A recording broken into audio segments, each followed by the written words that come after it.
Existe un cuerpo que causó una guerra en el cielo. Un cadáver tan peligroso que el arcángel Miguel tuvo que luchar personalmente contra Satanás para protegerlo.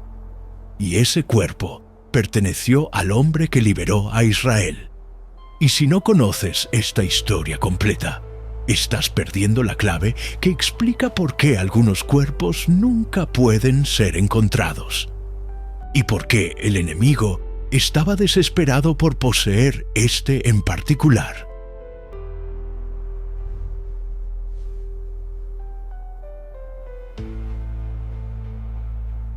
En los próximos minutos vas a descubrir: 1. ¿Por qué Miguel y Satanás libraron una batalla literal por el cadáver de Moisés? 2. ¿Qué secreto en su ADN convertía su cuerpo en un arma espiritual? 3. Cómo esta historia revela lo que realmente sucede cuando un hombre de Dios muere. Moisés, el libertador de Israel. El hombre que habló cara a cara con Dios. 120 años de vida. La mayoría piensa que simplemente murió en el Monte Nebo y fue enterrado. Pero el libro de Judas, versículo 9, revela una verdad perturbadora. Pero cuando el arcángel Miguel contendía con el diablo, disputando con él por el cuerpo de Moisés, no se atrevió a proferir juicio de maldición contra él, sino que dijo: El Señor te reprenda. Esto no es una metáfora poética, es un registro de confrontación literal. El segundo ser más poderoso del cielo tuvo que descender personalmente para impedir que el diablo robara un cadáver. ¿Por qué? ¿Qué había en aquel cuerpo que justificaba una operación militar celestial? Entonces, un hombre muere, e inmediatamente el cielo y el infierno entran en conflicto por su cuerpo. Pero esto abre una pregunta aún más oscura. ¿Qué pretendía hacer Satanás con aquel cuerpo? ¿Qué poder tendría un cadáver en las manos equivocadas? Y lo más perturbador, ¿será que esto todavía sucede hoy, cuando personas de Dios mueren? Si llegaste hasta aquí, ya sabes más que el 95% de los cristianos. Pero lo que viene ahora va a cambiar completamente tu comprensión sobre guerra espiritual, porque no fue solo una disputa por un cuerpo. Fue la culminación de una conspiración de 120 años.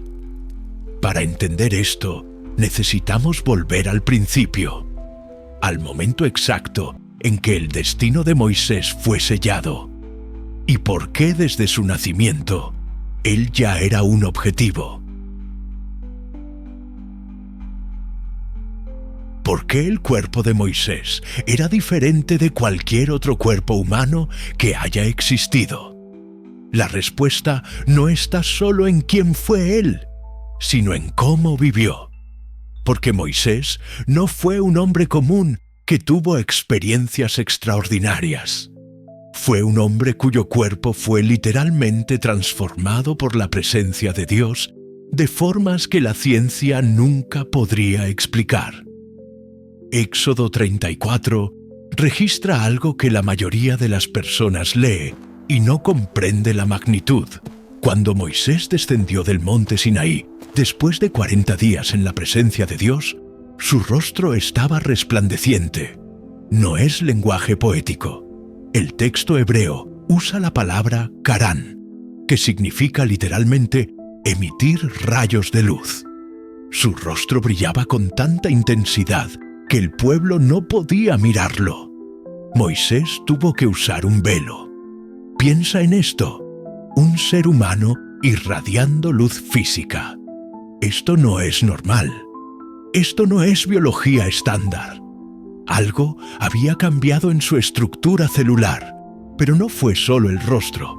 Deuteronomio 34, 7 dice: Tenía Moisés la edad de 120 años cuando murió. Sus ojos nunca se oscurecieron, ni perdió su vigor.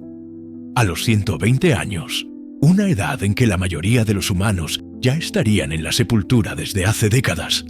Moisés tenía visión perfecta y fuerza física de un joven. Ninguna degeneración, ningún declive. Como si el envejecimiento hubiera sido pausado. Aquí está lo que nadie te dice. La exposición prolongada a la gloria de Dios altera la materia. La Biblia registra que Moisés estuvo cara a cara con Dios más que cualquier otro humano en la historia. Pasó 80 días en total en el monte Sinaí, 2 períodos de 40 días cada uno, inmerso en la presencia no filtrada del Creador, sin comida, sin agua. Éxodo 34:28 confirma: y estuvo allí con el Señor 40 días y 40 noches. No comió pan ni bebió agua. ¿Imposible biológicamente? Sí, pero sucedió. Porque cuando estás en la presencia de la fuente de la vida, las reglas normales de la biología son suspendidas. Y aquí está la clave. Cada célula del cuerpo de Moisés fue saturada con la gloria de Dios. Su ADN llevaba una impresión divina. Él no era solo un hombre que conocía a Dios. Era un hombre cuyo cuerpo fue literalmente modificado por la presencia de Dios. Ahora comienzas a ver el problema. Un cuerpo normal, cuando muere, se descompone, retorna al polvo. Pero el cuerpo de Moisés no era normal. Él llevaba algo que ningún otro cuerpo humano había llevado con tal intensidad: la marca física de la gloria de Dios. Y aquí está la verdad que va a cambiar todo.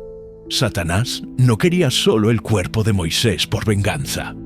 Lo quería por utilidad. Un cuerpo que fue transformado por la gloria de Dios en las manos equivocadas podría ser usado para propósitos sombríos. Podría ser expuesto como prueba de que Moisés era solo un mago. Este cuerpo tiene poder que puede ser explotado. Podría ser profanado para crear tropiezo en Israel. O peor aún, y esto va a erizar tu piel, podría ser usado en rituales de nigromancia para intentar canalizar el poder que aquel cuerpo una vez llevó. Ahora entiendes. El cuerpo de Moisés no era solo carne y hueso. Era un archivo viviente de la gloria de Dios. Un testimonio físico de que Dios transforma a aquellos que se acercan a Él. Y Satanás sabía que si conseguía aquel cuerpo, conseguiría manchar el testimonio del hombre que destruyó Egipto y liberó a Israel. Pero esto nos lleva a una pregunta aún más oscura. ¿Cómo supo Satanás que Moisés había muerto tan rápido? ¿Y por qué estaba preparado para atacar en el momento exacto del fallecimiento? La respuesta revela una conspiración que comenzó 120 años antes, en el Nilo. ¿Por qué Faraón ordenó el genocidio de todos los bebés hebreos exactamente en el momento en que Moisés nació? La mayoría piensa que fue paranoia política, temor de una rebelión. Pero Éxodo 1 revela algo más siniestro. Faraón tenía información. Él sabía que estaba por nacer alguien que destruiría Egipto. La pregunta es, ¿quién le dijo esto? Éxodo 7 nos muestra que Egipto no era solo una potencia militar. Era una potencia espiritual de las tinieblas. Cuando Moisés transformó su vara en serpiente, los magos de Faraón, Janes y Jambres, nombrados en 2 Timoteo 3:8, hicieron lo mismo. Ellos no eran ilusionistas, eran practicantes de magia real, canalizada a través de poderes demoníacos. Y aquí está el detalle perturbador. Estos magos tenían capacidad de predicción. Consultaban entidades espirituales que podían ver líneas de tiempo. Fue a través de estos magos que Faraón descubrió sobre el libertador que nacería entre los hebreos. Una profecía de las tinieblas prediciendo la llegada de Moisés. Y la respuesta de Faraón: genocidio. Maten a todos los niños hebreos. Eliminen la amenaza antes de que crezca. Satanás ya estaba jugando ajedrez. Si conseguía eliminar a Moisés antes de que cumpliera su propósito, Israel permanecería esclavizado. El plan de redención sería retrasado y Faraón sería la pieza del tablero. Pero Dios ya se había movido primero. Éxodo 2 registra que cuando la madre de Moisés lo vio que era hermoso. La palabra hebrea es tov, la misma palabra usada en Génesis 1, cuando Dios vio la creación y dijo que era buena. No era solo apariencia física, era una marca de destino. La madre de Moisés reconoció algo en aquel bebé, y Hebreos 11:23 confirma: por la fe Moisés, cuando nació, fue escondido por sus padres por 3 meses, porque vieron que el niño era hermoso, y no temieron el decreto del rey. Ellos no estaban siendo padres protectores comunes, estaban operando en fe profética. Sabían que aquel niño tenía un destino, y protegerlo era parte del plan de Dios. ¿El arca de junco en el Nilo? No fue desesperación, fue estrategia divina. Coloca al libertador en la casa del opresor. Deja que el enemigo críe el arma que lo destruirá. Ironía divina en su forma más pura. Aquí está lo que va a cambiar tu perspectiva. Satanás sabía desde el principio quién era Moisés. Intentó matarlo como bebé. Falló. Intentó hacer que fuera olvidado en el desierto por 40 años. Falló. Intentó impedir las plagas a través de los magos de Faraón. Falló. Y cuando finalmente Moisés cumplió 120 años y Dios dijo, es hora de partir, Satanás tuvo una última oportunidad. Si no pudo impedir a Moisés en vida, al menos conseguiría profanar su cuerpo en la muerte. Porque aquí está la verdad. Para Satanás, el cuerpo de Moisés era el trofeo final. Era la prueba de que incluso el hombre que vio la gloria de Dios cara a cara, eventualmente murió como todos los demás. Era la oportunidad de desmoralizar a Israel al mostrar los restos de su líder como algo común, mortal, destruible. Ahora ves el cuadro. Desde el nacimiento hasta la muerte, Moisés fue un objetivo. No porque eligió ser especial, sino porque Dios lo eligió para liberar a un pueblo. Y Satanás, sabiendo esto, preparó un asedio de 120 años. La batalla por el cuerpo no comenzó en el Monte Nebo, comenzó en el Nilo. Y el desenlace final revelaría quién realmente tiene autoridad sobre la vida y la muerte. Pero espera, porque lo que viene ahora es donde la historia se vuelve verdaderamente sombría. Porque cuando Moisés murió, algo sucedió que rompió todas las reglas normales de un funeral judío. Dios mismo enterró el cuerpo y escondió la tumba. ¿Por qué? La respuesta está en lo que Israel haría si supiera dónde estaba.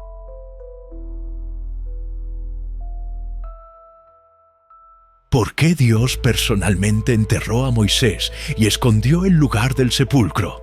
Deuteronomio 34:6 es uno de los versículos más extraños de la Biblia.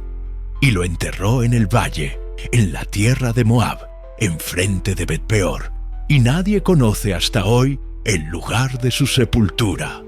No fueron los hijos de Moisés quienes lo enterraron. No fue Josué. No fueron los levitas. Fue Dios. Y el lugar fue propositalmente ocultado. Para siempre. ¿Por qué? Aquí está la verdad dura. Israel tenía un problema crónico con la idolatría. Transformaban todo en objeto de adoración. Números 21 registra que cuando serpientes venenosas atacaron al pueblo en el desierto, Dios mandó a Moisés hacer una serpiente de bronce. Quien la mirara sería sanado. Milagro legítimo. ¿Pero qué hizo Israel? guardó aquella serpiente, y por 700 años la adoraron como un ídolo, tanto que en 2 Reyes 18:4, cuando el rey Ezequías hizo reforma espiritual, tuvo que destruir la serpiente de bronce, porque el pueblo estaba quemando incienso para ella. Llamaban al objeto Neustán. ¿Entiendes el patrón? Israel no podía separar el símbolo de la adoración. Si hubieran tenido acceso al cuerpo de Moisés, o incluso a la tumba, en menos de una generación, aquello se convertiría en un santuario. Peregrinaciones, ofrendas, oraciones dirigidas a la tumba, idolatría pura. Pero había un peligro aún mayor. Levítico 19:31 y Deuteronomio 18:10-12 prohíben explícitamente la consulta a los muertos, nigromancia, porque en el mundo antiguo era práctica común intentar invocar espíritus de personas importantes que habían fallecido. 1 Samuel 28 muestra al rey Saúl consultando a la médium de Endor para invocar el espíritu del profeta Samuel. Terminó terriblemente mal, pero muestra que la tentación existía. Ahora imagina, la tumba de Moisés accesible, el cuerpo del hombre que habló cara a cara con Dios disponible. ¿Cuántos reyes de Israel, en momentos de crisis, serían tentados a consultar a Moisés? ¿Cuántos falsos profetas dirían haber recibido mensajes de la tumba? Dios no estaba protegiendo solo el cuerpo de Moisés. Estaba protegiendo a Israel de sí mismo, de la tentación de transformar a un siervo en un semidios, de crear una religión alternativa centrada en Moisés en vez de centrada en Dios. Y aquí es donde todo se conecta. Satanás sabía esto. Conocía la debilidad de Israel. Si conseguía el cuerpo, no necesitaba hacer nada. Solo revelar la ubicación sería suficiente. Israel haría el resto. Construiría un altar. Crearía rituales. Y lentamente, sutilmente, la adoración se desviaría de Dios hacia el hombre. Exactamente lo que Satanás siempre quiso, robar la gloria de Dios. Pero Dios vio el juego e hizo la jugada final. Enterró el cuerpo personalmente. Borró el mapa. Y cuando Satanás vino a reclamar el cadáver, tal vez planeando filtrar la ubicación a Israel, Miguel estaba esperando. El Señor te reprenda. 3 palabras, y Satanás perdió. No porque Miguel era más fuerte, sino porque la autoridad de Dios sobre la muerte es absoluta. Ahora entiendes. La tumba escondida no fue misterio por misterio. Fue protección estratégica. Dios sabía que si Israel encontraba el cuerpo, repetiría el error de la serpiente de bronce. Y Satanás sabía que si conseguía el cuerpo, Israel caería en idolatría.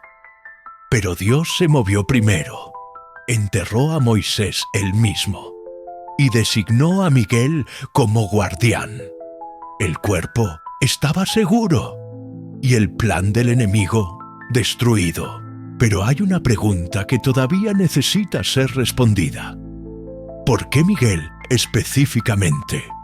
¿Por qué no un ejército de ángeles? ¿Por qué el arcángel tuvo que descender personalmente? La respuesta revela algo sobre la jerarquía espiritual que la mayoría de los cristianos no comprende.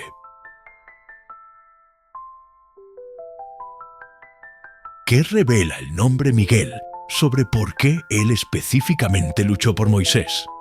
En hebreo, los nombres no son etiquetas, son declaraciones. Y el nombre Miguel, Micael, es una pregunta en forma de nombre. ¿Quién es como Dios? No es una pregunta de duda, es una declaración desafiante, es retórica de guerra. ¿Quién se atreve a compararse con Dios? Daniel 12:1 revela la función de Miguel. En aquel tiempo se levantará Miguel, el gran príncipe que está de parte de los hijos de tu pueblo. Miqueas Miguel no es solo un arcángel, es el príncipe guerrero designado para proteger a Israel. No es accidente, es asignación divina. Siempre que Israel está bajo ataque espiritual masivo, Miguel aparece. Daniel 10 muestra a Miguel luchando contra el príncipe de Persia, una entidad demoníaca de alto nivel que controlaba aquel reino. La guerra era tan intensa que el ángel que traía la respuesta de oración para Daniel fue retenido por 21 días hasta que Miguel llegó como refuerzo. Y aquí está el patrón. Miguel aparece cuando hay amenaza existencial contra el plan de Dios a través de Israel. ¿Y Moisés? Era el puente entre la esclavitud y la tierra prometida. Era el arquitecto del tabernáculo. Era el canal a través del cual la ley fue dada. Si Satanás conseguía profanar el cuerpo de Moisés, estaría atacando el fundamento espiritual mismo de Israel. Aquí está lo que Judas 9 está realmente diciendo. Cuando dice que Miguel no se atrevió a proferir juicio de maldición contra él, no significa que Miguel tenía miedo de Satanás. Significa que Miguel respetó la jurisdicción divina. Porque antes de ser Satanás, fue Lucifer, un querubín ungido, creado por Dios para una función específica. Y aunque cayó, hay protocolos celestiales. Miguel no necesitaba insultar a Satanás, solo necesitaba invocar la autoridad superior. El Señor te reprenda. 6 palabras en español, 3 en hebreo, Yigar, YHWH. No era petición, era decreto. El Señor, YHWH, el nombre personal de Dios, el Yo Soy, te reprende. Y cuando el nombre de Dios es invocado con autoridad delegada, no hay argumentación posible. Satanás perdió, no porque Miguel era más fuerte, sino porque él llevaba la autoridad de quien es más fuerte. Ahora el nombre Miguel tiene sentido total. ¿Quién es como Dios? Satanás, en su rebelión original en Isaías 14:14, declaró: «Seré semejante al Altísimo». Quiso ser como Dios. Y en cada confrontación con Miguel, el nombre de él es una respuesta. Nadie es como Dios. Ni tú, Satanás, ni nadie. Cuando Miguel dijo: «El Señor te reprenda» sobre el cuerpo de Moisés, estaba declarando: no tienes autoridad aquí, no tienes derecho, no eres como Dios. Y el cuerpo de este hombre está bajo protección divina. Fin del juego. Ahora entiendes la profundidad. No fue una pelea aleatoria por un cadáver. Fue el choque de 2 reinos. Satanás intentando ejercer control que no tenía. Miguel declarando autoridad que le fue delegada.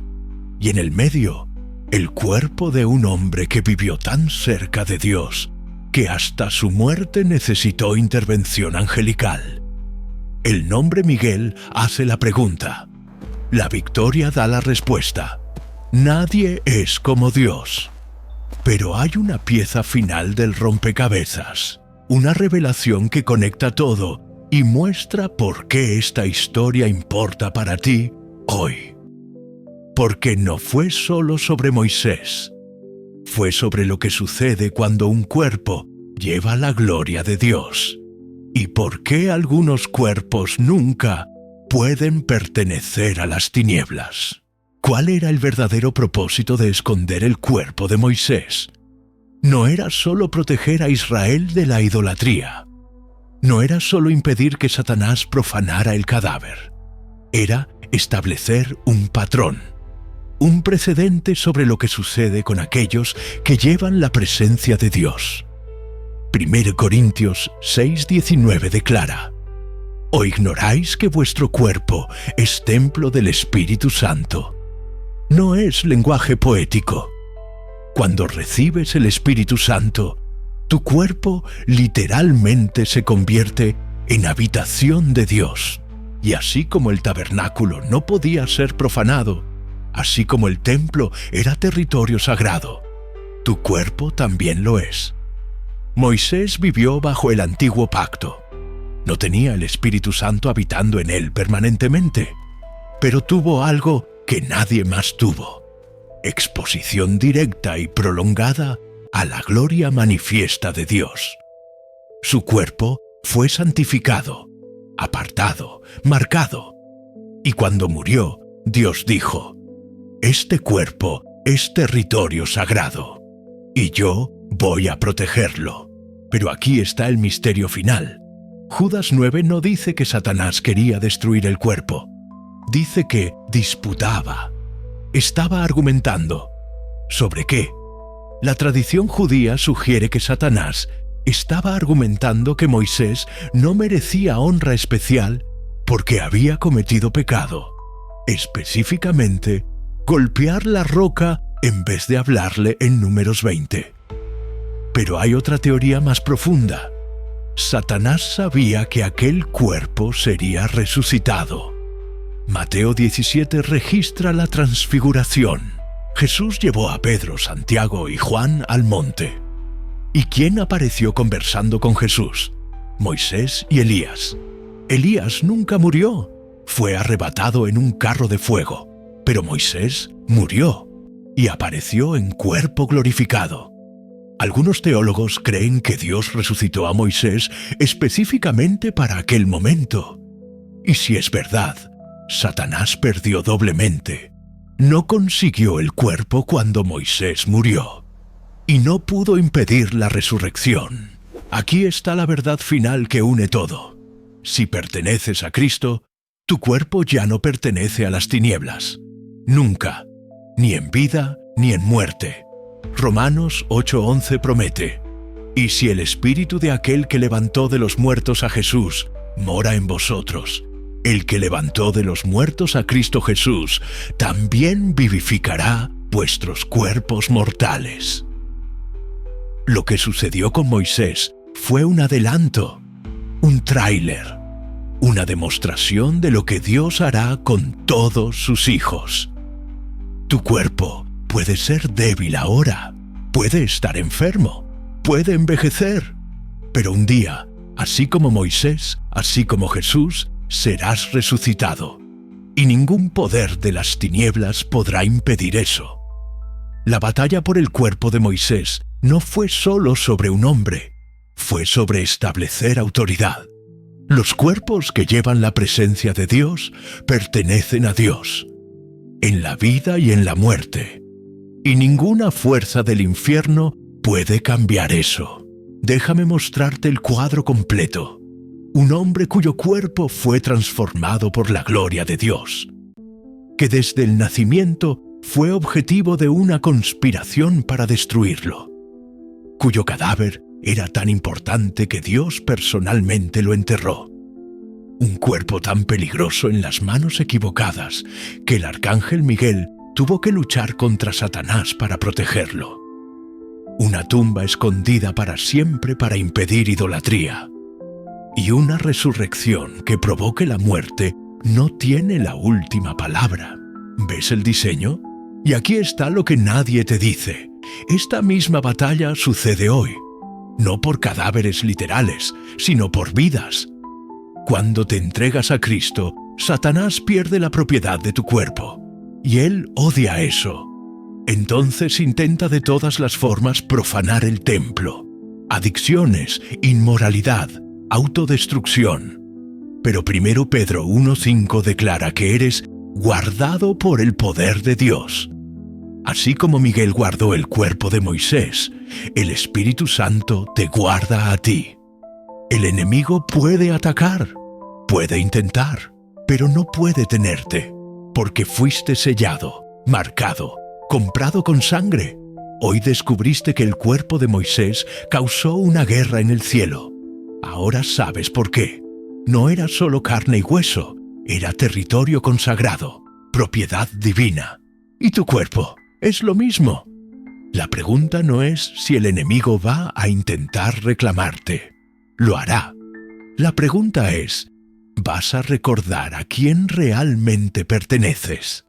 Así como Miguel le dijo a Satanás: «El Señor te reprenda», Tú puedes decir lo mismo, porque la autoridad no ha cambiado, el poder no ha disminuido y la protección continúa.